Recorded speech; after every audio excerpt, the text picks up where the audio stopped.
Nós, humanos, às vezes podemos nos achar demais, mas não somos nada. Sem a presença de Deus, valemos zero. Se algo bom acontece em nossas vidas, é tudo por causa da graça imerecida de Deus. Então, obrigado pela boa introdução. Quero, ao começar, mencionar algumas coisas que sabemos teoricamente muito bem. Na prática, parece que as esquecemos. Eu fiz na minha dissertação um estudo desde o dia de Pentecostes até hoje. E todos, 100%, todos os avivamentos na história aconteceram por causa da oração. Não há um único avivamento na história da igreja que aconteceu sem oração. O espírito de profecia no livro de Atos diz nos capítulos 4 e 5 que a mão de Deus, as promessas de Deus não são mais curtas. Não é culpa de Deus que não experimentamos avivamento e poder hoje, mas as pessoas hoje não oram como oravam naquela época. E temos uma tendência, sem ofender ninguém, a que reuniões de diretoria sejam maravilhosas e necessárias. Devemos ser organizados, devemos planejar, não devemos ser caóticos. Mas muito obrigado, temos uma tendência de orar por 2 minutos e planejar por 2 horas. Você entende? E fazemos um plano e pedimos a Deus para abençoar nosso plano. Nos dias dos discípulos, eles oravam até receber o plano e ele já estava abençoado. Você me acompanha. Vou te dar exemplos específicos esta noite, mas antes de começar, quero explicar um pouco mais minhas afirmações. Ellen White diz que não há poder na empreitada humana. E então ela diz, e isso é muito interessante, eu tenho as citações aqui, ficaria feliz em abri-las para você e lê-las palavra por palavra do espírito de profecia, de mensagens selecionadas. Ela diz, ouça com atenção a razão para nosso fracasso, falta de sucesso e ineficiência. A razão para nossos fracassos é que planejamos muito e oramos pouco, e então ela diz na próxima frase, que confiamos demais na sabedoria, poder e planejamento humanos e muito pouco no poder de Deus. Sabemos disso, não sabemos? Todos concordamos, não concordamos. Alguém discorda que devemos confiar mais no poder de Deus? Eu não acho que sim, porque se você não acreditasse no poder de Deus, não estaria aqui esta noite. Nós sabemos disso, mas na prática temos uma tendência a planejar e agir em nosso próprio poder. E não nos sentimos confiantes, não nos sentimos seguros para apenas esperar no Senhor. Mas Jesus foi muito claro quando disse aos discípulos, ele disse, esperem, não vão. E o leninista enfatiza claramente nos capítulos 2 e 3 do livro de Atos, esperem, não vão, esperem e orem até receberem o Espírito Santo e então vocês receberão poder. Então vocês vão de Jerusalém, Judeia, Samaria, até o fim do mundo e então ela diz que seu trabalho será acompanhado de milagres e maravilhas e assim por diante. Os discípulos oraram. E depois de orar, muito interessante, ela explica que no começo eles não oraram por poder, não oraram pela obra de Deus, oraram porque estavam com medo dos fariseus. Se mataram Jesus, o que vai acontecer conosco? Eles estavam com medo por sua própria segurança e oraram por proteção, e ela diz que enquanto oravam por si mesmos, não receberam resposta. Você ouviu o que eu disse? Já aconteceu de você orar e não receber resposta? Pense nisso. Enquanto oravam por si mesmos, não receberam resposta. E então ela diz, quanto mais oravam, mais. Ela diz no livro de Atos, começaram a entender as afirmações de Jesus. Ela diz que o Espírito Santo, quanto mais oravam, começou a trazer de volta todos os sermões de Jesus. E pelo que eles oraram. Vamos analisar um pouco. Pelo que eles oraram. Eles oraram por segurança. Você me segue. Pelo que eles oraram. Mas então ela diz na próxima frase, quando o Espírito Santo começou a descobrir que Jesus não veio para lhes dar segurança e bênçãos, eles estavam esperando que Jesus os libertasse dos romanos. Estou certo ou errado? Diz no Desejado de Todas as Nações, nos últimos 4 capítulos. No Desejado de Todas as Nações, nos últimos 4 capítulos, eles esperavam que Jesus os libertasse dos romanos, para torná-los o topo de todas as nações. Esse é um belo sonho, você sabe. Ei, faça minha nação a mais rica. E me deu uma Mercedes, um avião, uma casa grande e, se possível, $2 milhões. E essas são coisas maravilhosas. Você sabe, se você me der uma Mercedes, eu não vou dizer não. Estou brincando. Não estou pedindo para você me dar uma Mercedes. Estou apenas dizendo que é um belo sonho ter. Não há nada de errado em ter uma casa bonita. Na verdade, em Kentucky, tivemos uma casa de 9 quartos, 6 banheiros, 50 acres de propriedade, uma casa linda, no topo da montanha, com vista de 360 graus. Não mais em Washington, D.C. É impossível, mas de qualquer forma, e assim, voltando à história. Eles esperavam que Jesus os libertasse dos romanos, que fizesse da nação a melhor entre as nações, que os curasse de todas as doenças. Ei, esse é um bom rei para se ter. Ele curaria todos nós. Ninguém estaria doente. Você pode imaginar se todos que fossem à igreja fossem curados. Ninguém estaria doente. Eu me juntaria a essa igreja. Porque eu tenho dor nas costas, sabe? E eu orei, e Deus nunca ouviu minha oração. Eu ainda tenho dor nas costas. E então ouça com atenção, ele os curaria de doenças, e eles disseram que ele diz na era do farisaísmo que ele pode até multiplicar o pão. Não precisamos trabalhar, recebemos pão e peixe de graça, não é bom? E eles esperavam que Jesus lhes desse todas essas bênçãos, parêntese. Para o que oramos? Oramos por cura, estou certo ou errado? Hora da confissão, oramos por um emprego, oramos pela família, estou certo? Oramos por bênçãos, oramos pela escola. Eu te digo com certeza, por 6 meses, eu registrei todas as orações na minha antiga igreja, nunca as publiquei, as registrei, fiz uma porcentagem e depois as deletei, e 92% de todas as orações na igreja em 6 meses estavam focadas em si mesmas. Cura-me, abençoa-me, ajuda-me, emprego, família, empregos, escola, tudo sobre isso. E apenas 8% das orações eram para louvar a Deus, o trabalho de Deus, alguém mais. Era tudo sobre mim. Pense nisso. Não sabemos quando oramos. Você já monitorou sua oração para ver qual a porcentagem que você ora por si mesmo e quanto você ora por outra pessoa? E então eu volto à história. Ela diz que quando o Espírito Santo começou a lembrá-los dos sermões de Jesus, eles perceberam que Jesus não veio para lhes dar conforto aqui. Na verdade, Jesus disse: no mundo vocês terão aflições. Se você vem à igreja em busca de bênçãos, pare de vir. Isso não é uma boa notícia, pastor. Dê-nos um sermão melhor. Se você vem à igreja em busca de bênçãos, ficará desapontado. Quanto mais você busca bênçãos, menos você recebe bênçãos. Ela diz: quem ora por bênçãos, ouça com atenção. E eu lhe dou a citação. Eu tenho as citações. Elas não são minhas. Espírito de profecia, goste ou não. Ela diz que quem ora por bênçãos para si mesmo, ora a oração errada. Na verdade, as próprias palavras, ninguém ora um rito buscando uma bênção para si. Fechar aspas.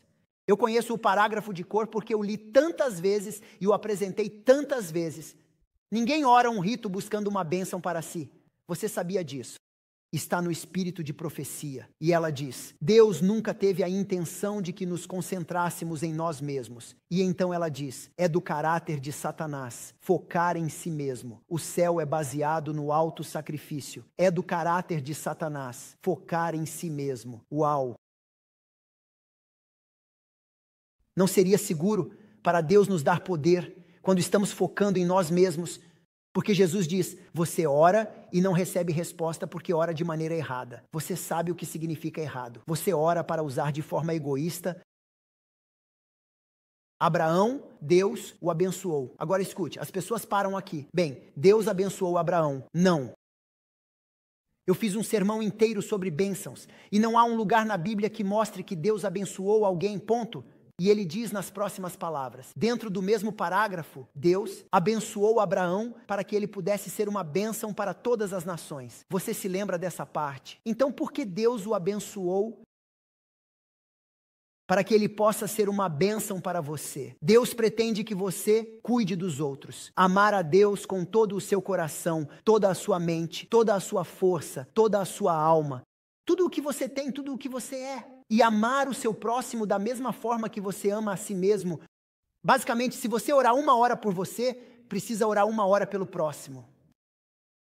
Não é algo, amar o seu próximo, e então na Bíblia diz que se você não ama o seu próximo, não pode dizer que ama. Você pode pensar que ama a Deus, mas na verdade é assim que você mede o quanto ama a Deus, com base em quanto ama o seu próximo. E Jesus diz que você deve amar seu inimigo. Bem, Jesus não disse que você deve concordar com seu inimigo, ou que deve permitir que seu inimigo faça o que é mal, mas você deve amá-lo, cuidar dele, orar por ele. Você me entende? Porque as pessoas pulam para extremos. Apenas deixe-os fazer o que quiserem porque os amamos. Não os deixe fazer o que quiserem. Mas de qualquer forma, voltando à história, ninguém ora certo buscando uma bênção para si. Voltando aos discípulos, ela diz que o Espírito Santo começou a lembrá-los que Jesus não veio para lhes dar bênçãos temporárias. Na verdade, Jesus disse que vocês terão problemas, vocês terão provações. Se fizeram isso comigo, quanto mais fariam a vocês. E Jesus disse que é melhor você perder uma perna ou um olho do que perder a eternidade. Estou certo? Basicamente, Jesus disse, eu farei o que for necessário para te salvar, porque esta vida passa rápido. Ontem eu tinha 10 anos, e então um dia atrás eu tinha 40, e agora eu tenho 57.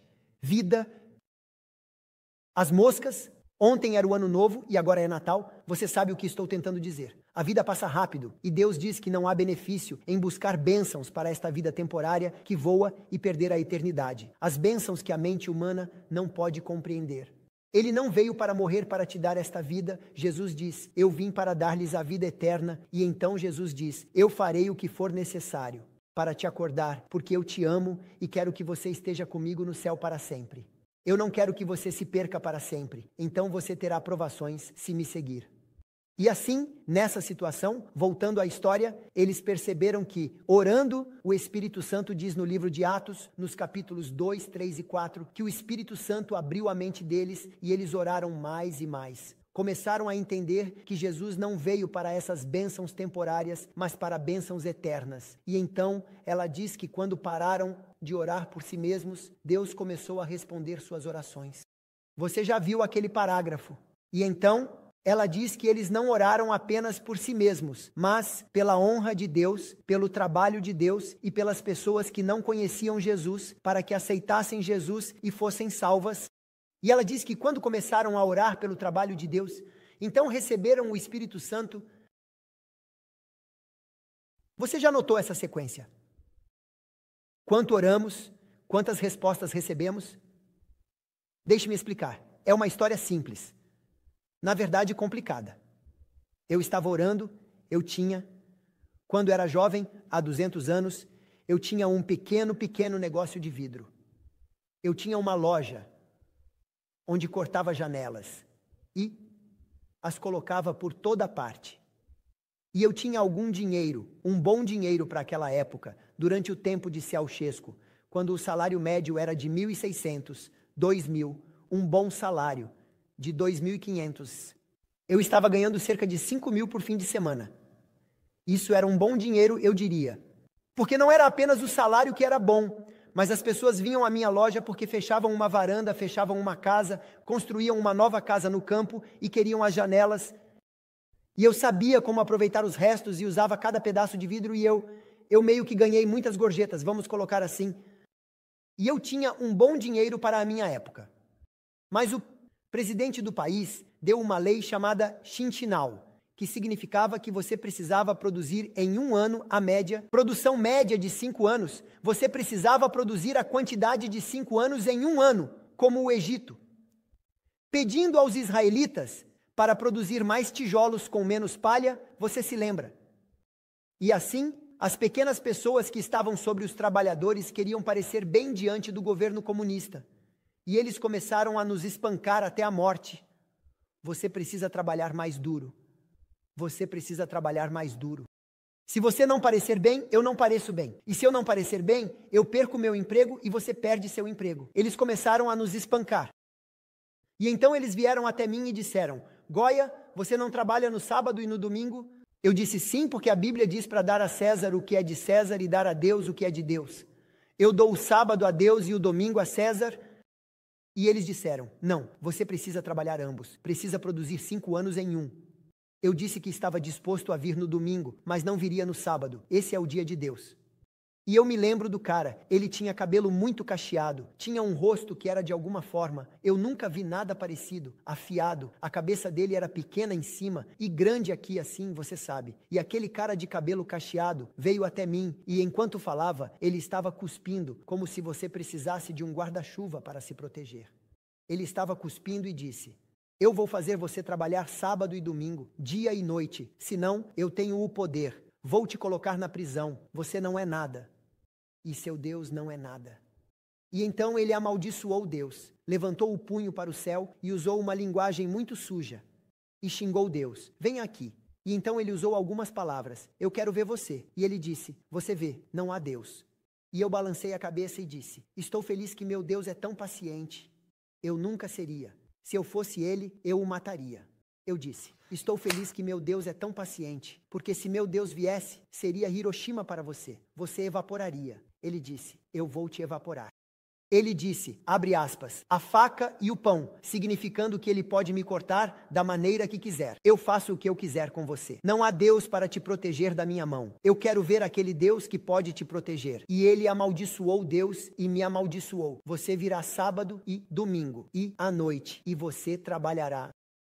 E ele começou a me ameaçar, então eu me afastei e disse: ei cara, você está me ameaçando, vamos lá. E ele estava vindo com raiva e vermelho. Eu disse: vamos lá cara, você vai ter um ataque cardíaco, apenas se acalme, eu não vou vir. O que você pode fazer? Nada. Eu vou te colocar na prisão. Eu disse: tudo bem, eu vou pregar o evangelho na prisão. Eles vão te matar. Eu disse: tudo bem. Eu vejo Jesus, você é louco. Eu disse: sim, é o que a Bíblia diz. A sabedoria de Deus é loucura para pessoas loucas. Eu disse: você é louco. Quando ensinaram medo na escola, eu perdi a aula e não tenho a sensação de medo. Eu não tenho medo de alturas. Eu não tenho medo de cobras. Eu não tenho medo de pessoas. Eu não tenho medo, ponto. E então eu não me importava com ele no exército. Eu não tinha medo deles. Eu não tinha. Eu não me importo, ponto. Eu disse: você me mata, eu não me importo se eu morrer, eu realmente não me importo. Então por que eu teria medo de você? Eu só tenho medo de Deus. Eu não tenho medo de pessoas.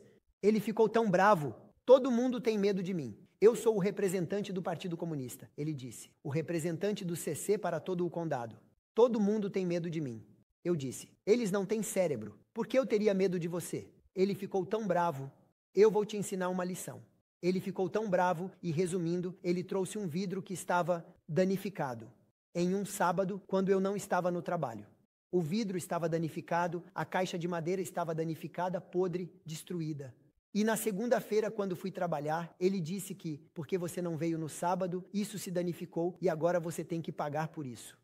Naquela época, naquele país, se você tivesse tanto dinheiro faltando em seu negócio, você iria para a prisão. Então, ele propôs cerca de 7 anos de prisão para mim e depois ele propôs: você tem 2 opções, vai para a prisão ou trabalha aos sábados e eu perdoarei o que eu disse. Eu não me importo. Agora, ouça com atenção. O que você acha que faria? Você iria para a prisão. Você iria trabalhar no sábado. O que você faria? Eu te digo o que um bom adventista faria. Oraria. Ok. Pelo que um bom adventista oraria. Senhor, livra-me, estou certo ou errado. Salva minha liberdade. Salva minha vida dessa pessoa maligna. Estou certo ou errado. Foi assim que eu orei. Senhor, por favor. E eu estava estressado. Você já foi orar estressado e saiu da oração ainda estressado. Então, se a oração não te deixou mais leve, por que você ora? Parece que Deus ou não se importa ou não é capaz de te ajudar. Ele não tem poder. Deus não se importa, sim ou não, Ele se importa. Ele deu seu Filho por nós. Se Ele deu Jesus, como em Romanos capítulo 8, como não nos dará também todas as coisas em Jesus? Ele se importa. Então ele não tem poder. Eu gostaria de te ajudar, mas sinto muito, sou tão fraco. Deus não tem poder. Ok, Heleno, eu digo que a razão pela qual não vemos os mesmos milagres que vimos, eu digo isso com minhas palavras, mas tenho a citação. A razão pela qual não vemos tantos milagres em nossos dias não é porque a mão de Deus é curta, mas porque não estamos tão comprometidos quanto eles estavam. Comprometidos com o quê? Comprometidos com o eu ou comprometidos com Deus? Ouça com atenção. Comprometidos com o quê? Bem, eu tenho a citação. 7 Testemunhos, página 32. A todos quantos... Quantos significa todos? Você e você e você. A todos que se oferecem a Deus para o serviço, para quê? para Deus me servir ou para eu servir a Deus? Olá. Quem se oferece a Deus para o serviço, não Senhor, abençoe-me, mas Senhor, use-me. A todos que se oferecem a Deus para o serviço, não retendo nada para si, com entrega total. Ouçam, pessoal, eu acredito em nossa igreja com todo o meu coração. Meu pai, meu avô, espancados pela polícia a ponto de acharem que ele estava morto. E ele ficou cerca de 3 meses em coma, porque o encontraram distribuindo Bíblias. Dedicado, eu acredito nesta igreja, mas ouça com atenção. Eu acredito no sábado. Está na Bíblia, está nos 10 mandamentos. É a lei de Deus. Eu acredito. Não diga, pastor Goya disse que não devemos guardar o sábado. Mas ouça com atenção. Se você guarda o sábado e não se entrega, isso é suficiente. Você ouve o que estou tentando dizer. Os fariseus guardavam o sábado melhor do que você e eu, mas eles nunca se entregaram. Quando cantamos tudo a Jesus, quanto você deve, quanto significa tudo. Bem, deixe-me te dizer, é muito mais fácil guardar o sábado, é muito mais fácil comer saudável, é muito mais fácil devolver o dízimo, é muito mais fácil cantar no coro, ensinar a escola sabatina, saber sobre o estado dos mortos, do que se entregar. Você me segue? É por isso que Jesus disse ao rico, eu sou o governante, entregue-se. E assim, de volta à história, o parágrafo diz que para cada um, sem diferença de idade, educação ou nacionalidade, para todos que se comprometem com Deus para o serviço, não para si mesmos, sem reter nada, com entrega total. Agora ouça atentamente a próxima frase. Poder celestial, ilimitado. Você consegue entender as palavras poder celestial, ilimitado? Envolva sua mente em torno dessas 3 palavras. O poder celestial ilimitado é fornecido para resultados sem medida. Por que não temos poder celestial ilimitado? Porque não nos entregamos 100% para o serviço. Você ouviu o que eu disse? Na verdade, não são minhas palavras.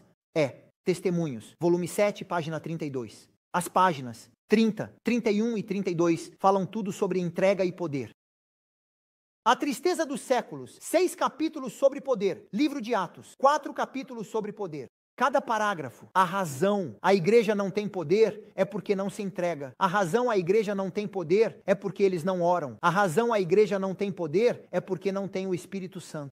A razão pela qual a igreja não recebe o Espírito Santo, então ela diz que se precisamos tanto do Espírito Santo, não há sucesso em nenhuma área do nosso trabalho. Essas são as palavras, sem sucesso em todas as áreas do nosso trabalho, a menos que recebamos o poder do Espírito Santo. Não é através da sabedoria, não é através da força, não é através de métodos humanos, é apenas através do Espírito Santo. E então ela diz que a razão pela qual não temos poder é porque não temos o Espírito Santo. E então ela diz que a razão pela qual não recebemos o Espírito Santo é porque oramos tão pouco por ele e tanto por nós mesmos. E então ele diz, se precisamos tanto do Espírito Santo, por que não imploramos ao Senhor pelo Espírito Santo?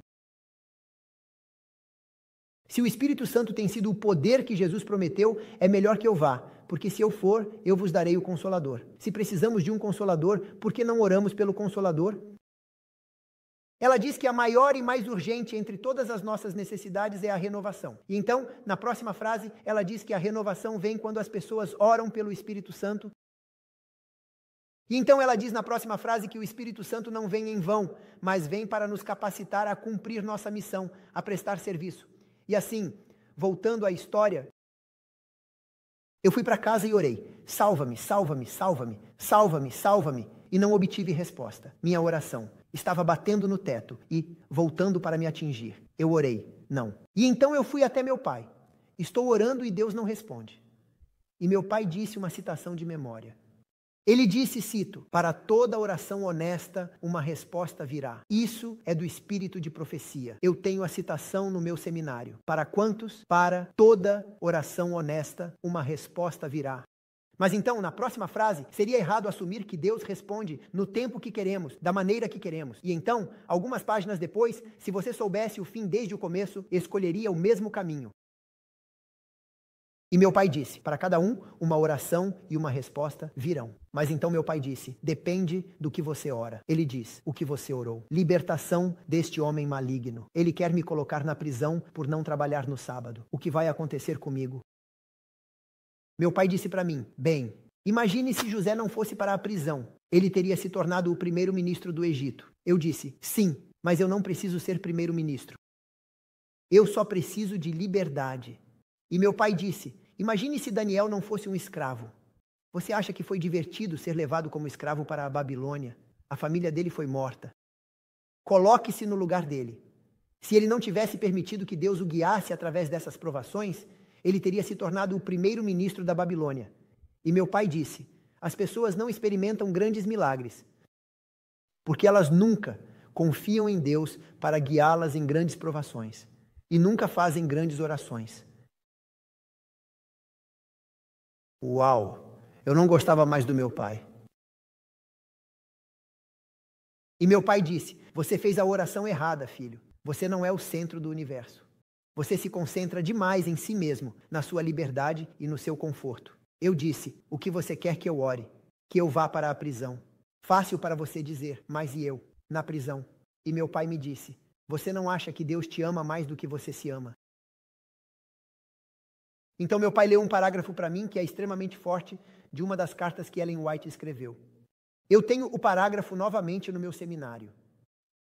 Eu posso colocá-lo amanhã na tela, onde ela diz que não nos rendemos, porque temos medo das consequências se confiarmos plenamente em Deus. Temos medo do que vai acontecer se eu me render completamente. O que vai acontecer comigo? E não confiamos nele para nos rendermos completamente, porque o que vai acontecer comigo? E então ela diz a seguir, preferimos confiar em nós mesmos do que confiar em Deus. Isso é profundo. Meu pai disse a mim, você tem medo de se render, que Deus te destruiria ou te colocaria na prisão. Mas Deus quer o seu benefício. E você nunca realizará nada em sua vida antes de se render. Ela diz no final daquele parágrafo, não nos rendemos. Ela diz que antes de nos rendermos completamente, nunca teremos poder ou paz. Paz. Antes de nos rendermos completamente, nunca teremos poder ou paz. Por que as pessoas não têm paz? Isaías diz, você o mantém em perfeita paz. Aquele cujos olhos estão focados em você. Você me segue e meu pai disse a mim, filho, este é o jeito que você deve orar, Senhor. Honestamente, eu adoraria ser livre. Não quero ir para a prisão porque Deus conhece seu coração. Você não deve mentir, deve ser honesto, porque em Passos para Cristo. Diz que a oração é a abertura do coração a Deus como a um amigo. Então, apenas seja honesto. Diga, Senhor, eu odiaria ir para a prisão. No entanto, não a minha vontade, mas a sua. Nós dizemos isso, que tudo seja feito em nome de Jesus. Amém. Mas não queremos dizer isso. Tememos que ele possa fazer a sua vontade. E dizemos, Senhor, por favor, faça isso. Mas que tudo seja feito. Mas, por favor, faça isso. Você me entende? Dizemos isso como um slogan, como uma fórmula. Mas não queremos dizer isso. Na verdade, não queremos que Deus nos dê seu plano. Queremos que Deus abençoe nosso plano. Usamos a fé para convencer Deus a fazer o que pedimos. Se você crer, Deus vai responder da maneira que você pede. Não, a fé não é para torcer o braço de Deus para manipulá-lo a fazer a sua vontade. A fé é para torcer o seu braço para manipulá-lo a aceitar a vontade de Deus quando você não entende o que está acontecendo. Usamos o jejum como uma greve de fome para convencer Deus a ouvir nossas orações. Em vez de usar o jejum para limpar nossa mente e entender a voz de Deus, o jejum não é para que Deus ouça você. O jejum é para que você limpe sua mente e ouça a Ele. Você me segue? Nós tentamos demais controlar Deus e esquecemos que Ele é Deus. E assim meu pai disse a mim, Senhor, eu gostaria de ser livre, no entanto, que a sua vontade seja feita. Eu não sei desde o começo, mas vou dizer, eu diminuirei e você aumentará. Se for sua vontade que eu viva, deixe-me viver. E se for sua vontade que eu morra, deixe-me morrer. Eu não quero viver sem você. Se for sua vontade que eu seja livre, deixe-me ser livre. Se for sua vontade que eu vá para a prisão, deixe-me ir para a prisão. E então ele disse, filho, mas esta é agora a parte mais importante da oração. Eu disse, algo mais difícil. do que isso. Ele disse, sim, faça o que honrar e servir a você. Faça isso comigo. Se honra e serve a você que eu vá para a prisão, me coloque na prisão. Se honra e serve a você que eu fique livre, deixe-me ser livre, mas não me deixe viver para mim mesmo. O que quer que aconteça comigo, deixe-me usá-lo para glorificar o seu nome e mostrar às pessoas que há um Deus. E então meu pai disse a mim, essas pessoas não conhecem Deus, são comunistas. Deus não te colocou lá para ter um emprego, Deus não te colocou lá para ter uma escola, Deus não te colocou lá para ter uma casa, Deus te colocou lá porque você é responsável por essas pessoas. E então Heleno diz que ela diz, essas pessoas que eram nossos vizinhos, nossos colegas de trabalho, quando Jesus voltar, elas dirão a você, você se lembra do parágrafo que você sabia e não me contou? Você se lembra do parágrafo que você sabia e não me contou? Você é o vigia. E meu pai disse a mim, Deus te colocou lá não para você. Pare de se concentrar em você egoisticamente. Deus te colocou lá por causa dessas pessoas e diga, Senhor, faça comigo o que servir a você e ajude essas pessoas a saber que há um Deus e que elas têm uma chance de serem salvas. E então meu pai disse, Deus ama essas pessoas a ponto de ele ter morrido por elas. Ele não ama você mais do que ama elas. Foi uma oração difícil de fazer. Eu fui orar e estava mordendo meu lábio e dizendo, Senhor, eu realmente não quero ir para a prisão. Mas você sabe, eu te dou permissão para fazer o que for necessário para te servir.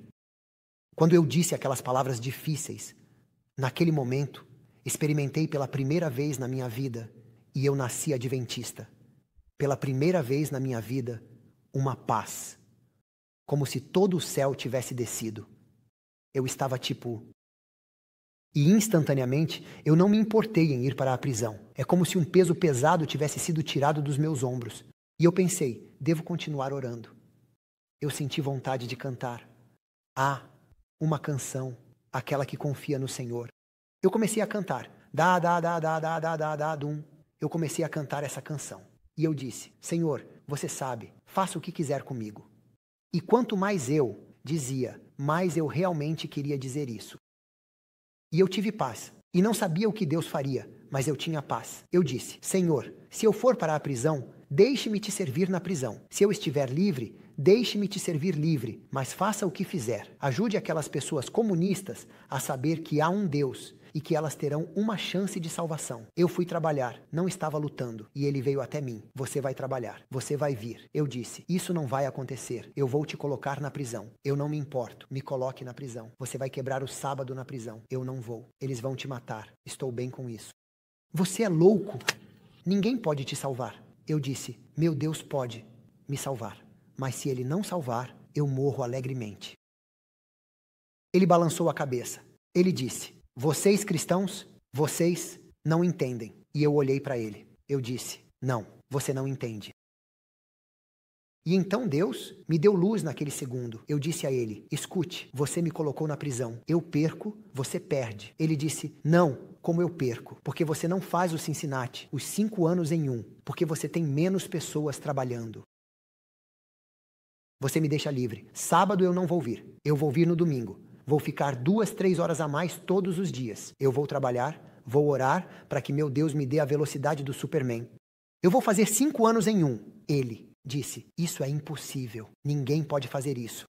É política. Eu disse, apenas confie em mim. Meu Deus pode fazer isso. Ele deu a Daniel em 10 dias mais sabedoria do que todos os outros juntos. Ele pode me dar isso. Ele disse, você está louco? Não há Deus? Eu disse, não, você não o conhece. Mas há um Deus.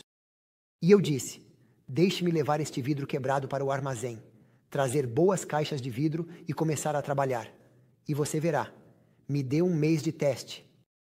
1 mês sem trabalhar no sábado, mas trabalhando mais todos os dias. E você verá quanto eu consigo em 1 mês. E então você verá se estou certo ou errado. Ele disse, fechado. E ele disse, você não pode levar o vidro para o armazém porque está podre, vai quebrar. E então você terá que pagar por isso. Eu disse, bem, deixe-me tentar. Eu paguei o motorista. O motorista veio com um caminhão que tinha um guindaste. Ele colocou o gancho e levantou o 1,5. 1,6 toneladas. Você sabe quanto é? 1,6 toneladas de vidro no ar. E o fundo da caixa quebrou. Um ponto qualquer de toneladas de vidro caiu. Sem esperança, prisão.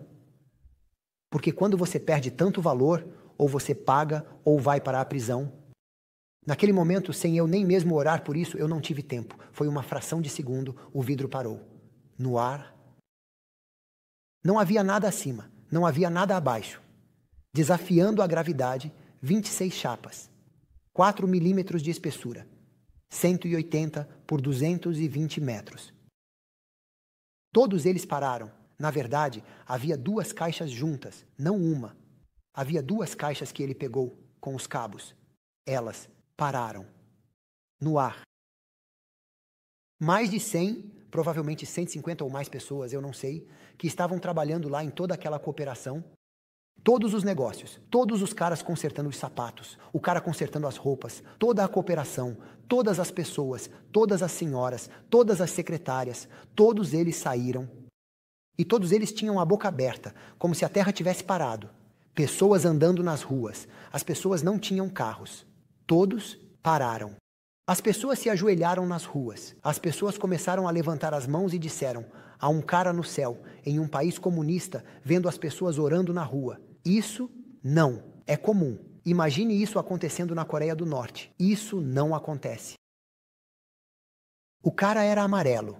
Ele disse: o que devemos fazer? E então, o motorista: Sr. Goya, o que devemos fazer? Eu disse: não sei. E a caixa, o vidro estava parado no ar e as caixas estavam vazias. Então, começaram a se mover com o vento. Eu disse: abaixe. Eu subi em uma cadeira, segurando as caixas firmemente. Ele começou a abaixar até que o vidro voltasse para a caixa e então abaixou tudo junto. E então o cara do Partido Comunista disse para mim: mova-se, vá para outra cidade, para outro trabalho, apenas se mova. Espere, você não precisa pagar, você não precisa ir para a prisão. Você não, sabe? Você pode guardar o sábado, você pode guardar todos os dias, apenas vá embora. Temos medo de você, nunca vamos te tocar, apenas vá. Embora e não ore contra nós, não nos amaldiçoe, apenas ore por nós. Vá, você tem Deus com você, temos medo de você, nunca vamos te tocar, apenas vá. Por que Deus não responderia a minha oração antes e responderia a minha oração depois? Por quê? Porque Deus... Pense em Ana, diz na Bíblia que por muitos anos ela não teve filhos, e diz no espírito de profecia que ela orou, e orou, e orou, e orou, e orou por filhos. E ela nunca teve filhos. E então, em certo ponto, ela diz que mudou de ideia e não orou mais por filhos para si mesma. E ela disse: Senhor, se você me der um filho, eu vou entregá-lo, dedicá-lo, dá-lo a você para o serviço. E quando ela orou isso, ela engravidou. Você notou isso na Bíblia, no espírito de profecia. Quando ela não orou para ter um filho para si mesma, mas que daria o filho ao Senhor, então ela recebeu uma resposta. Deus nunca nos chamou para ter uma vida confortável. Deus nos chamou para o serviço. Jesus veio para servir. E Ele quer que você sirva. Se você vai à igreja por uma bênção, eu vou à igreja por uma bênção. Você nunca receberá. Vá à igreja para ser uma bênção, porque é uma bênção maior. A bênção de dar é maior do que a de receber. É uma bênção maior abençoar do que ser abençoado. Você experimenta uma bênção quando se torna como Jesus, quando começa a abençoar as pessoas ao seu redor. Então você é abençoado. E quanto mais você abençoa, mais Deus o abençoará. Então você tem de onde abençoar. Você me entende? Não estou falando sobre habilitar pessoas preguiçosas. O membro adventista, meu vizinho vai me culpar, eu não tenho que trabalhar. Não estou falando sobre habilitar a preguiça. Estou falando sobre um cuidado profundo que anda de mãos dadas com o Espírito de Deus. Quando você fala com Deus pela manhã e diz: Senhor, me dê oportunidades hoje para servir. Ajude-me a não estar tão focado em mim que não ouça a voz do Espírito Santo. Abra meus olhos, aqui estou. Envie-me, Senhor. Use-me, Senhor. Exemplo, eu estava vindo da Califórnia. Eles me usaram.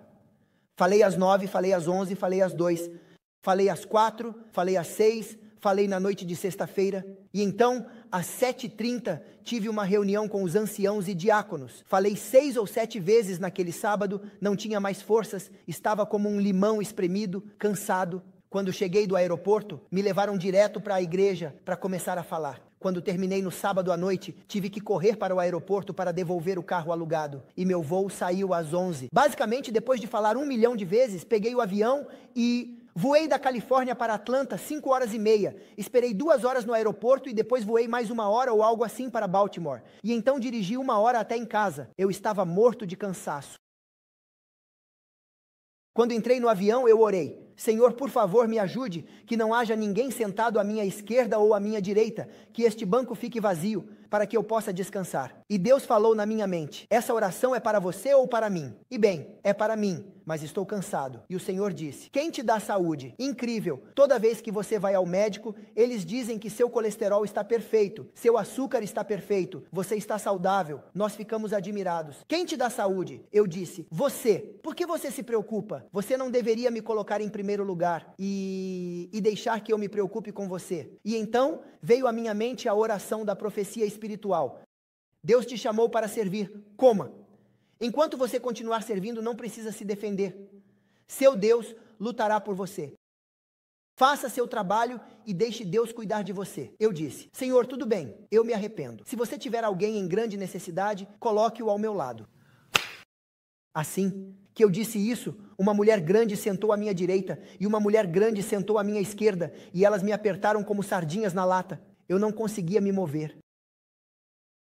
E eu disse: Senhor, vamos lá. E a senhora à minha direita, que estava na janela, começou a chorar. Ela colocou a cabeça nas palmas das mãos e eu disse: é isso, você sabe. O Senhor as colocou ao meu lado porque elas precisam de uma bênção. Posso ajudar você? Ela diz: me deixe em paz. Ok. E ela continuou chorando. A senhora à minha esquerda disse: como você pode ajudá-la? Eu disse: bem, não sei, eu poderia orar por ela. Ela disse: você acredita na oração? Eu disse: absolutamente. Ela disse: eu também. E começou a falar sobre oração, e eu comecei a falar sobre oração, e por meia hora conversamos. Eu dei a ela quantas orações, quantos tipos de oração, quantas orações na Bíblia, quantas orações são respondidas na Bíblia, quantas orações são respondidas instantaneamente, quantas orações são respondidas com o tempo. Comecei a dar a ela informações, você sabe. Ela disse: uau, como você sabe disso? Eu disse: 9 anos e meio de estudo, 750 orações, você sabe. 8 delas traduzidas do hebraico e muitas do grego. E 111 livros lidos sobre oração. E eu comecei a me gabar como um tolo, se você sabe. De qualquer forma, ela disse: uau, você realmente sabe sobre. Você realmente acredita na oração. A senhora à direita, que estava chorando, parou de chorar e disse: independentemente de quanto você ore, isso não vai mudar minha situação. Eu disse: bem, qual é a sua situação? Quando entrei no avião, recebi uma mensagem do meu marido dizendo que ele me deixou por outra mulher. O que Deus pode fazer sobre isso? Mas eu não respondi. Porque Jesus diz em João: eu não falo minhas próprias palavras, mas falo as palavras que o Pai me dá. Você se lembra do versículo: se Jesus, que era sábio, não se permitiu falar suas próprias palavras, nós deveríamos falar nossas próprias palavras. Você me segue? Neemias, quando foi ao rei, o rei disse: o que você quer? E Neemias disse: eu não respondi primeiro. Eu orei por sabedoria e então respondi. Então, em vez de responder à senhora, eu disse: me dê um segundo, e orei em minha mente. Eu disse: Senhor, não posso ajudar essa senhora. O marido a deixou. O que posso fazer? Por favor, você prometeu que aqueles que pedem sabedoria a receberão. Você se lembra da grande mão? Deus vai te dar sabedoria. Eu disse: me dê sabedoria após sua promessa. Não estou pedindo por mim. Estou pedindo para ser uma bênção para ela. Deus falou em minha mente. Claramente, é como se eu estivesse fortemente impressionado a dizer a ela que ela está melhor sem o marido. Eu disse: senhora, vou dizer algo realmente cruel. Por favor, não me bata. Não fique brava. Apenas me deixe terminar a frase. Você não vai concordar com o que eu digo. Ela ficou tipo: o quê? Eu disse: escute, eu sei que é difícil para você agora, mas é bom para você que ele te deixou. Ela disse: o quê? Estou passando por um divórcio, o que eu vou fazer? Eu disse: apenas me deixe terminar. E eu disse: ninguém te amava ontem e te odeia hoje. As pessoas não simplesmente param de amar você instantaneamente. Ele parou de te amar há 2, 3, 4 anos. E ele começou a te abusar, a te chamar de nomes, a gritar e a te bater. E a vida se tornou um inferno, e sua casa se tornou um inferno, e você não tinha mais alegria, e sua vida era miserável e estressante. E você não conseguia dormir e não conseguia comer. E ele começou a te trair, e depois de 2, 3 anos de lixo e miséria, ele finalmente teve coragem de dizer: eu sou Deus. Você sofre agora, mas em 1 mês, 2 meses, 3 meses depois, você superará isso. Mas você voltará para casa sem ninguém gritando com você. E você pode recomeçar a vida. E desta vez, comece com Deus. Porque você não conhece as pessoas, mas Deus conhece as pessoas. E Ele vai te dar alguém que te ama e te respeita. Ela abriu a boca. Como você sabe que há 3 anos ele parou de me amar? Há 3 anos ele começou a gritar, começou a pegar o dinheiro e começou a me bater. E a vida se tornou exatamente como você diz. Você é um profeta. Eu disse não. Como você sabe disso? Eu disse senso comum. Eu disse, eu orei em minha mente e pedi a Deus por sabedoria. Você fala com Deus. Eu disse, Ele fala comigo. E ela disse, você está certo. É isso que acontece. E eu sei que você está certo, que eu vou estar melhor. Porque eu fiquei cansada, eu queria me matar, eu estava cansada disso. E ela disse, mas agora, o que eu posso fazer para tirar minha mente disso? Eu disse, senhora, quando tenho uma música ruim na minha mente, mesmo que eu tente me livrar da música, minha mente continua cantando a mesma música, até eu começar a cantar uma música melhor. Você não pode se livrar dessa miséria, a menos que se concentre em algo melhor. Eu peguei meu livro da minha pasta. Eu disse, leia este livro. Se você não gostar, devolva. Se você gostar, fique com ele. Se eu não gostar, eu acabei de te dizer, devolva para mim. Leia um capítulo. Vai levar alguns minutos. Ok, isso vai me ajudar. Apenas leia.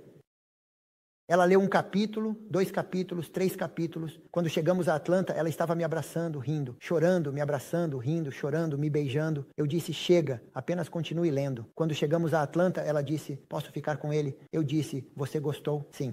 Fique com ele, eu vou dar para minha filha, eu vou dar para meus vizinhos. Agora percebo que devo viver para Deus, que não devo fixar meus olhos nos meus problemas e no meu marido, que devo entregar minha vida a Deus, e então Deus responde orações, e eu poderia ter paz e alegria, e obrigada, obrigada. Ela estava falando sem parar, e então ela me enviou um e-mail 1 mês depois. Comecei a ir à igreja, comecei a orar, comecei a estudar, minha vida mudou. Obrigada por aquele livro, Deus te colocou ao meu lado.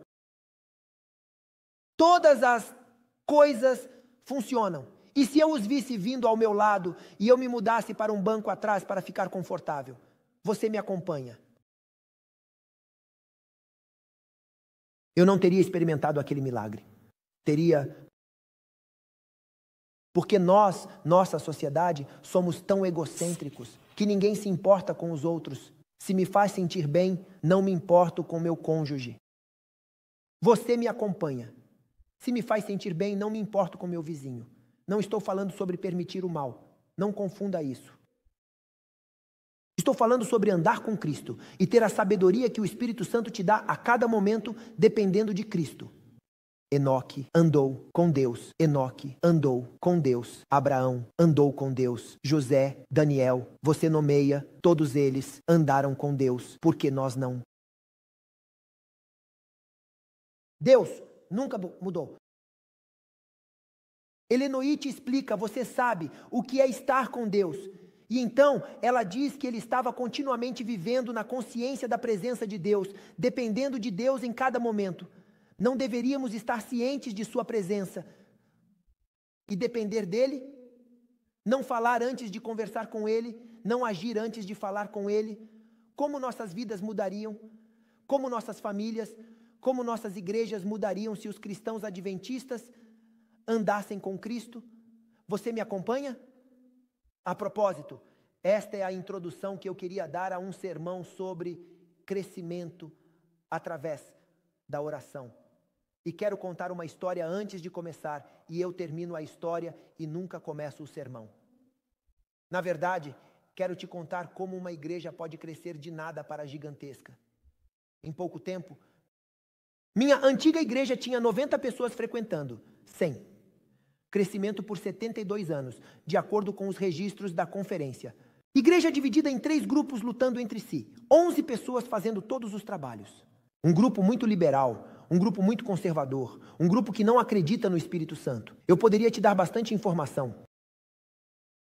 Depois de um tempo, não havia mais divisão. As pessoas estavam orando juntas todas as manhãs. 265 pessoas trabalhando. Uma média de 270 estudos bíblicos dados por ano. Você já ouviu falar de uma igreja que dá 270 estudos bíblicos a cada ano?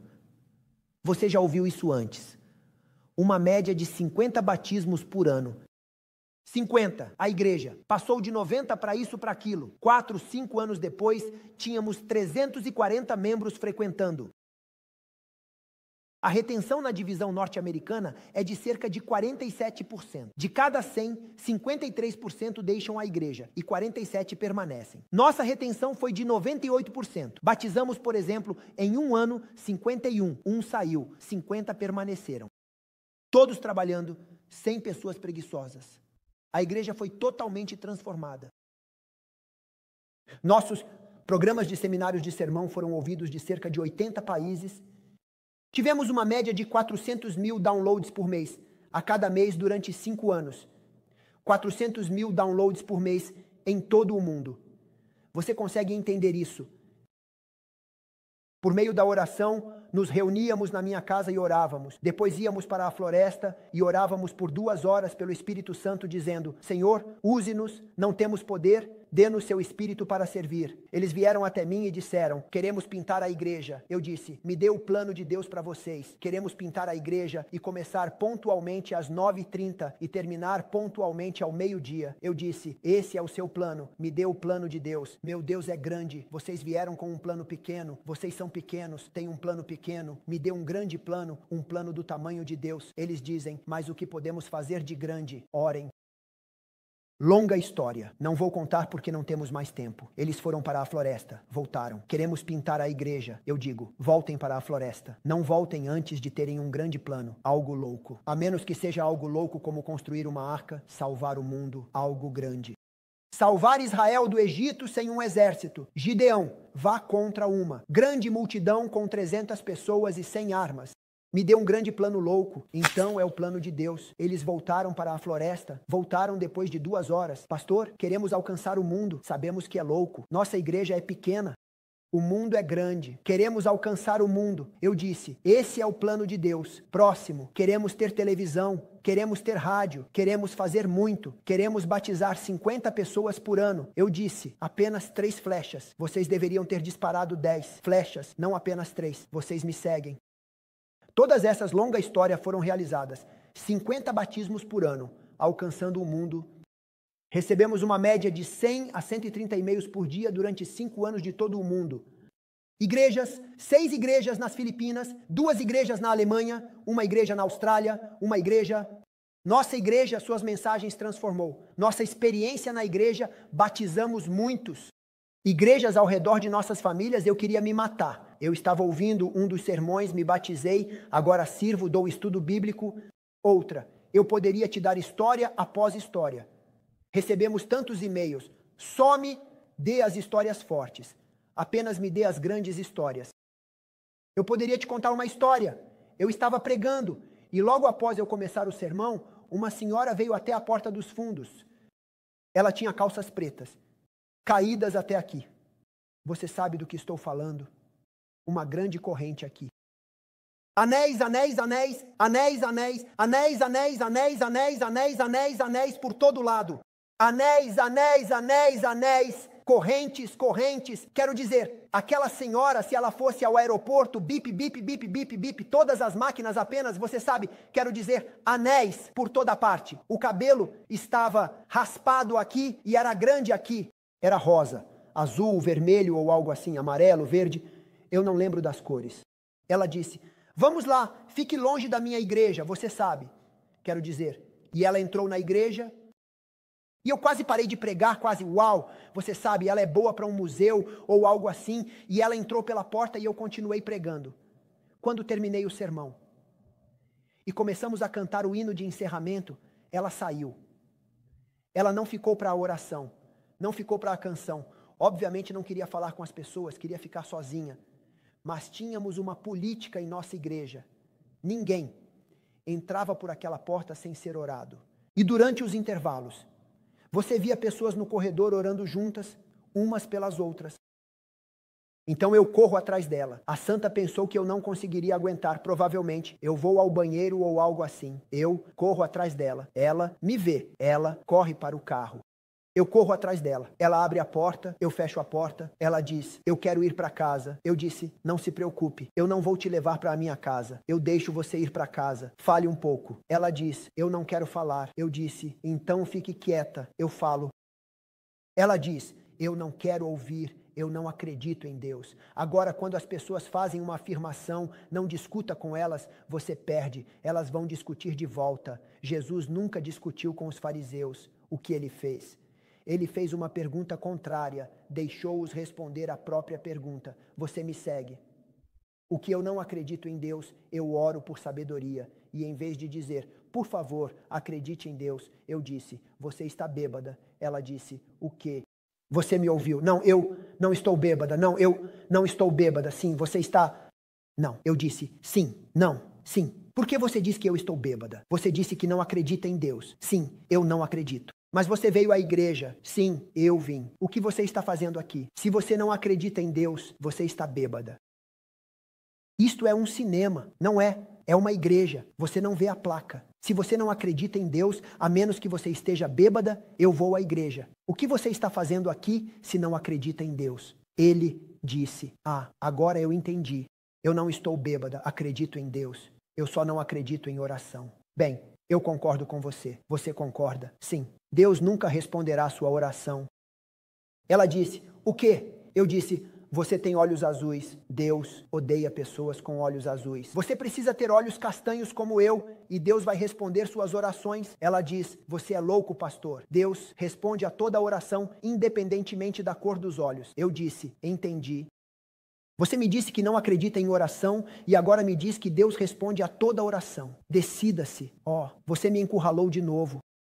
Eu disse, sim, porque você não sabe o que quer. Você tem uma luta dentro de si. Você me diz que não acredita em oração, não acredita em Deus, mas vem à igreja. Então, decida-se. As pessoas nunca te contam seus problemas. Elas apenas ficam por aí. Elas apenas ficam por aí, porque não querem ser arruinadas. Elas foram feridas. Então, ela ficou por aí. E quando eu disse, decida-se, ela disse, bem, para ser honesta, eu acredito em Deus. Eu acredito na oração. Mas não funciona para mim. Eu estive nas drogas por 16 anos e orei por libertação. Eu disse, Senhor, ajude-me, salve-me, ajude-me, ajude-me, cure-me, ajude-me. Nunca aconteceu. Eu disse, Senhora, você orou a oração errada. Eu disse, o que você quer dizer? Eu disse, por que você se concentraria em si mesma e nas drogas? Você mantém seus olhos em si mesma. Você mantém seus olhos nas drogas. Senhor, eu sou um dependente químico. Salve-me das drogas. Seus olhos estão após você. Depois que você confessar, a Bíblia não me diz que você deve se fixar em seu problema. Depois que você confessar, você esquece o que ficou para trás e corre em direção ao objetivo à frente. E eu disse a ela, há um livro inspirado que diz que Deus não precisa de nós. Ele pode fazer o trabalho através de anjos ou através de milagres. Ele pode usar anjos, pode usar pedras, pode usar um jumento. Deus não precisa de você e de mim. Mas ela diz, Deus nos usa porque quanto mais servimos aos outros, mais crescemos nós mesmos.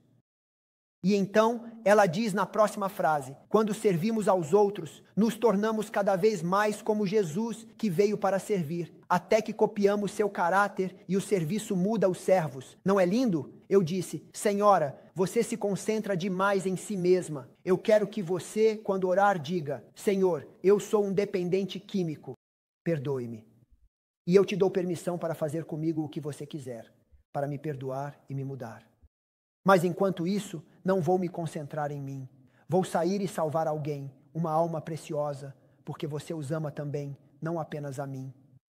Vou deixar você me mudar, enquanto eu mudo aquela pessoa. Como eu deveria salvar alguém? Dar um estudo bíblico. Eu não sei como ensinar. Eu não quero que você ensine. Se você os ensinar, você os tornará iguais a você. Este é o estudo, apenas entregue a eles. E eu ensinei a ela como fazer isso. E se eu der um estudo bíblico, vou sair das drogas. Eu disse, sim. E se eu não sair, eu disse, bem, então não ensine mais estudos bíblicos. Se eu não mudar, nunca mais voltarei à igreja. Eu disse, combinado. Se você não mudar, eu não quero você na igreja. Ela disse, ok. Ela pegou o estudo bíblico, ela pegou o endereço, ela saiu 10 a 15 minutos depois, ela me ligou. Eu te odeio, eu odeio sua igreja, eu odeio seu Deus, nunca mais voltarei. E me conte o que aconteceu. Não fique emocional. Ela disse, bem, é um prédio de apartamentos, tem um interfone. Você tem que tocar a campainha para que alguém abra a porta. Ninguém abriu a porta. Deus não me considera digno de dar um estudo bíblico. Eu não voltarei à igreja. Eu disse, senhora, você orou para que Deus abrisse a porta. Não, eu não pensei nisso. Então, apenas ore, ok. Ela me ligou 15 segundos depois. Eu estava comendo uma maçã. Era sábado ao meio-dia. Eu dei uma mordida. Antes que eu tivesse tempo de mastigar a mordida, ela me ligou de volta. 15 segundos. Ela diz, eu orei e Deus não respondeu. Eu disse oração pequena, resposta pequena. Você precisa orar uma grande oração para uma grande resposta. Ela diz, o que você quer dizer? Eu disse, quanto tempo você orou? Bem, eu não sei. 10 segundos. Eu disse, não há oração no meu livro. Isso é poesia. Amém. Helena Ives tem uma citação. Ela diz, quando o coração não sente necessidade e a mente não pensa nisso, Deus desvia o olhar. Ele não responde a essas orações.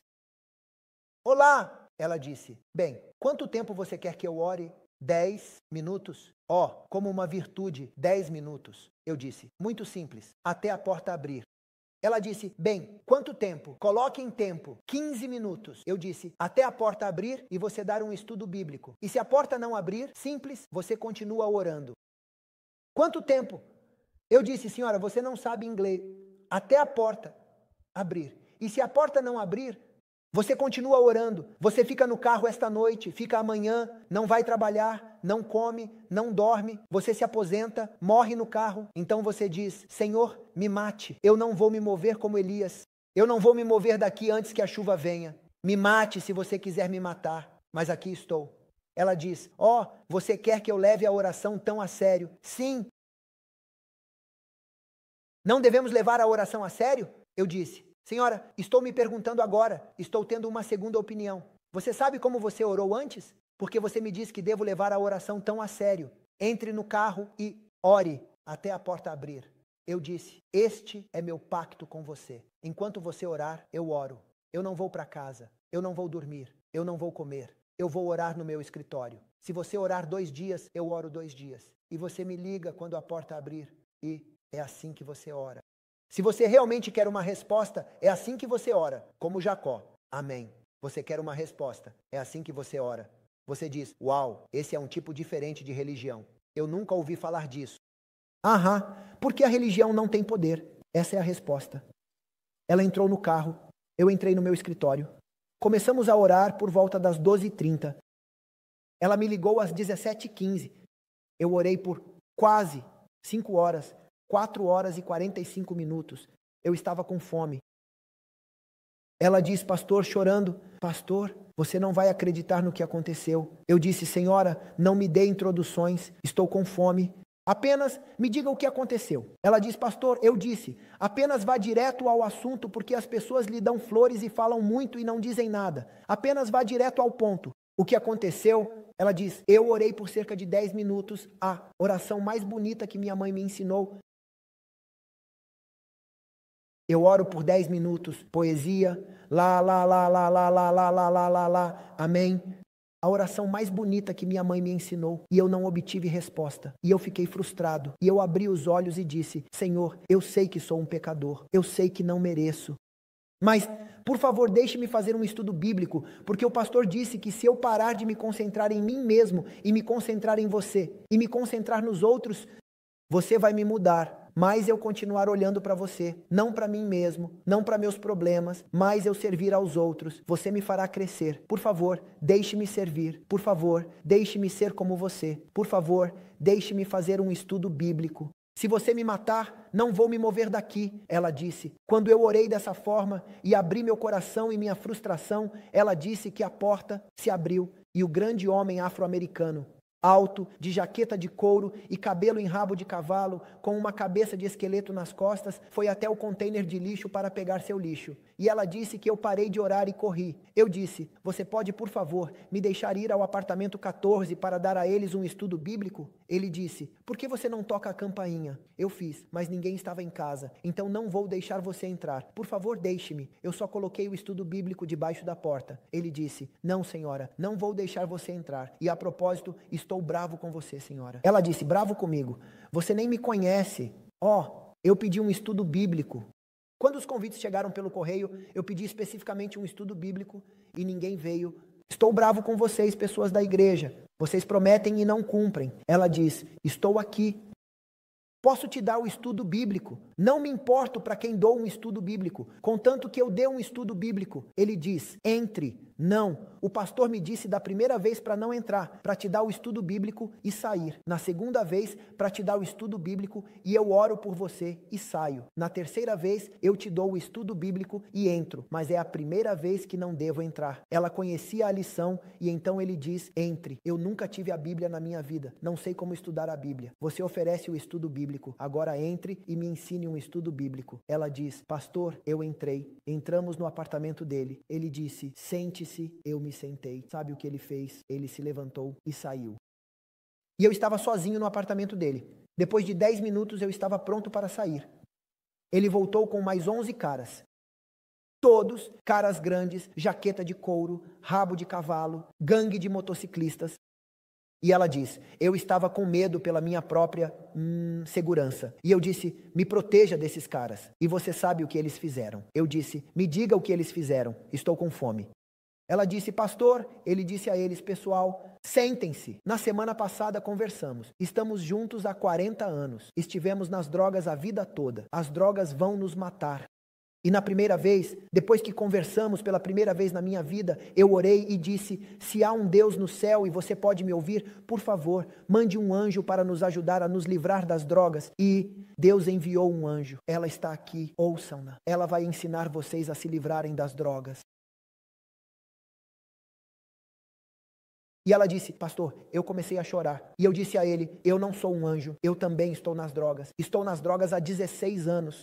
E o pastor me disse que se eu parar de me concentrar em mim mesmo e parar de ser tão egocêntrico e tão egoísta e começar a me concentrar em Deus e aceitar o perdão pela fé e eu orar para que Ele me mudasse.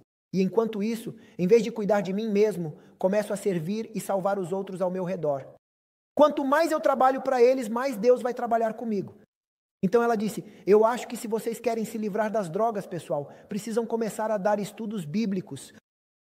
E eles disseram, não sabemos como dar um estudo bíblico. Ela disse, simples, na primeira vez você bate na porta, mas não entra. Na segunda vez, mas não temos estudos bíblicos. O pastor tem muitas cópias, ele vai dar a cada um de vocês um estudo bíblico. E eles disseram, podemos assistir, você tem um DVD player. Sim, é isso. Ensine-nos. Eu não posso ensinar. O pastor me disse que eu não deveria ensinar. O DVD deve ensinar. Vamos assisti-lo juntos. Eu disse, pastor, eles assistiram por meia hora e todos os 12 começaram a chorar. Grandes homens chorando. E então ela disse, eles disseram, nunca ouvimos nada tão bonito como isso. Por favor, volte no próximo domingo. E eles disseram, pastor, deixe-me contar o segredo, a melhor notícia de hoje. Eu usei drogas a cada 2 horas. Se eu não usar drogas na minha veia, começo a tremer. Eu vim à igreja por volta das 11 e agora são 5h15. E eu não usei drogas e não estou tremendo e não sinto necessidade. Eu disse, senhora, quando você serve a Deus, meu Deus é tão bom que Ele serve você. Prioriza Ele, coloca você em primeiro lugar, honra você. Se focar nele, vai se concentrar em você, servindo. E Ele tem o poder de mudar sua vida. Ele mudou o ladrão na cruz, Ele mudou Maria, Ele mudou Raabe, Ele mudou a mulher no poço, Ele pode mudar você. Ela nunca parou de vir à igreja, ela veio no próximo sábado, sem cores no cabelo, sem anéis, sem correntes. Ainda assim, seu cabelo ainda não havia crescido. Mas ela trouxe 2 pessoas daquela gangue para a igreja, e ela continuou vindo e ainda está vindo. E tivemos histórias incontáveis assim em nossa igreja. Quando as pessoas começaram a orar, focando em Deus. Senhor, aqui estou. E se cada membro da igreja fizesse isso em todo o mundo, você pode imaginar o que o Espírito Santo poderia fazer. Somos uma sociedade egoísta, infelizmente. Na igreja temos a mesma tendência que o mundo ao nosso redor. Abençoe-me, ajude-me. Não há nada de errado em apresentar suas necessidades diante do Senhor. Jesus nos disse, a Bíblia nos diz para lançar todas as nossas necessidades sobre Ele. O problema é uma questão de prioridades. Devemos colocar Deus em primeiro lugar, não a nós mesmos, não nossas necessidades. Deus, sua honra, seu trabalho, sua vontade, primeiro, e depois nos apresentarmos em nossas necessidades e então dizer, Senhor, estas são minhas necessidades, no entanto, faça o que honraria você e serviria você comigo, o que quer que o sirva. Se eu viver para mim, viver é Cristo. Paulo diz basicamente que vou viver para você. Se eu morrer, é lucro, Paulo diz, porque você sabe que será um segundo até o dia da ressurreição e eu verei Jesus, então, Saul, não me importo com minha vida, eu diminuirei, diz João. Paulo diz que para mim viver é Cristo, morrer é lucro. Ele diz que morro diariamente e então ele diz em Gálatas que fui crucificado, já não vivo eu, Cristo vive em mim. E se cada membro da igreja se entregasse completamente e deixasse Deus viver sua vida diariamente, você pode imaginar. O que Deus pode fazer? Não vimos nada. Helena diz que a última geração, antes da vinda de Jesus, vai se entregar completamente, orar pelo Espírito Santo e quando se entregarem, o Espírito Santo será derramado sobre a igreja e eles experimentarão um avivamento. E então ela diz que seu trabalho será acompanhado de maravilhas, sinais e milagres. Os doentes serão curados, milhares serão batizados. Você pode imaginar aquele dia? Esse dia está chegando em breve. Jesus está voltando. Olhe ao redor, um mundo louco ao nosso redor. Satanás está dominando o mundo. Olhe ao redor. As pessoas se odeiam. Jesus está voltando em breve. O avivamento virá. A questão não é se o avivamento virá. A questão é, você e eu faremos parte disso. Essa é a questão. Você me segue. E a oração não custa um centavo. Se a oração, há um cara que era um ministro presbiteriano e ele escreveu uma carta para James White e eles estavam se comunicando porque estavam em estados diferentes, através de cartas, longas cartas. Se você as ler, cartas lindas. E James White escreveu para ele, é oração e entrega. Isso mudará sua vida e as pessoas ao seu redor, sua família, sua igreja. Desde que você falou comigo, comecei a orar da maneira que você diz. Minha vida é diferente, minha família é diferente. E então ele diz, o pastor presbiteriano para James White, se a oração é a chave, se o poder de Deus é tudo o que temos, por que oramos tão pouco? Se não dependemos de nós mesmos e dependemos de Deus, por que oramos tão pouco? Se você realmente quer poder, por que não ora mais? Eu te digo por quê. Eu sei por quê. Temos medo da entrega total.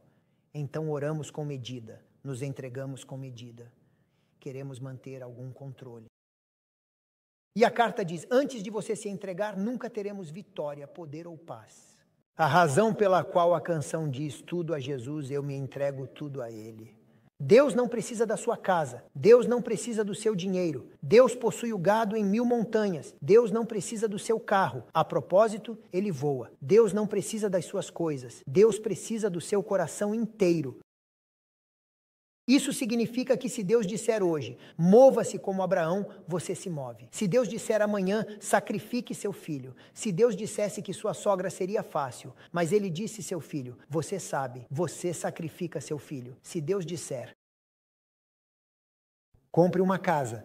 Se Deus quer que você fale com alguém, você fala com aquela pessoa. Basicamente, você anda no Espírito e está continuamente conectado. Faz o que ele diz e confia plenamente nele. Você me acompanha. LNGI diz que Deus quer falar conosco como falou com as pessoas nos tempos antigos. Mas nós nunca ouvimos.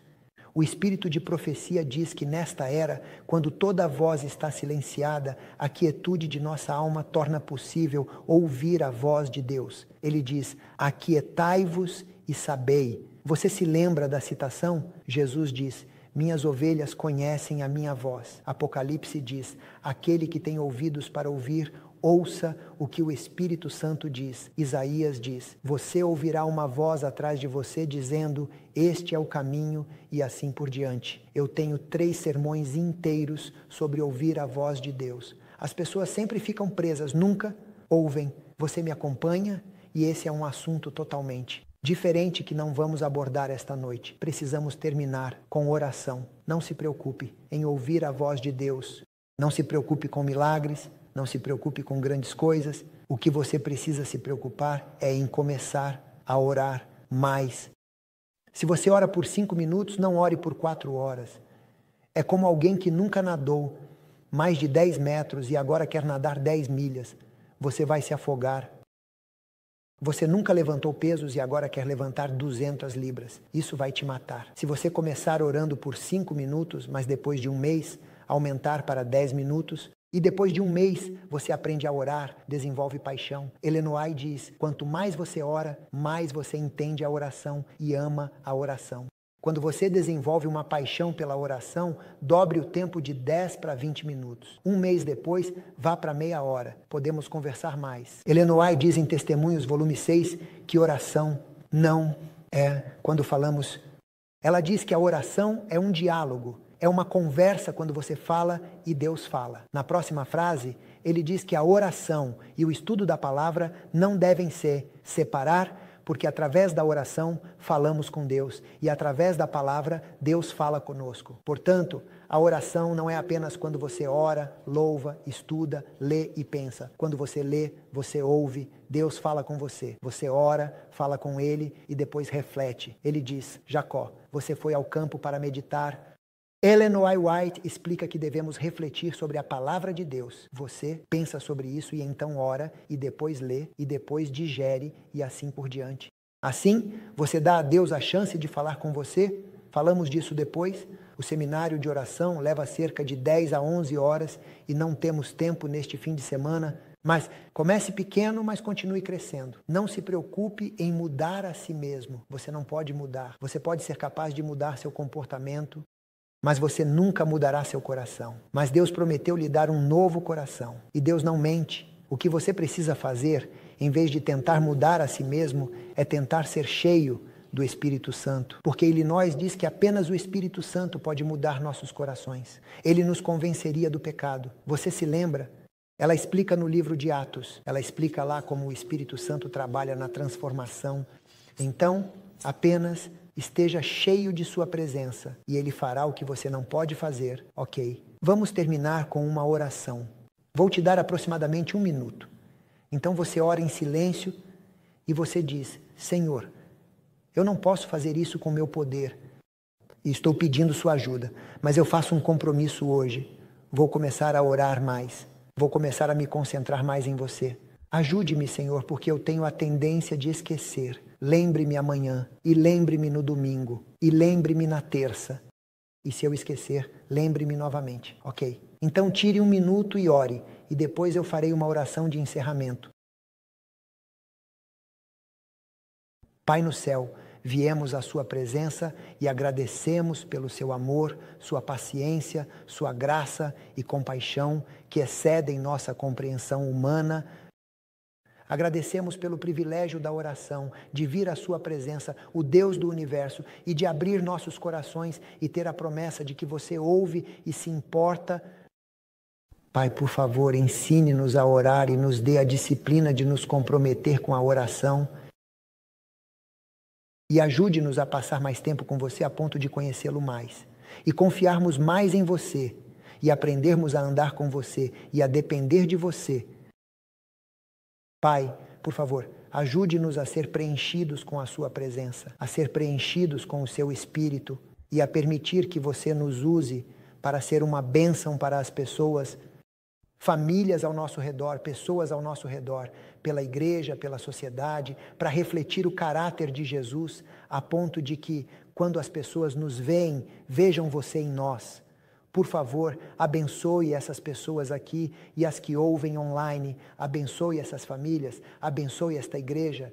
Não estou pedindo por bênçãos físicas, embora também precisemos delas, mas estou pedindo por um novo compromisso, por um novo relacionamento com você, uma confiança plena, uma entrega total, porque Jesus está voltando em breve e não vale a pena focar em outras coisas.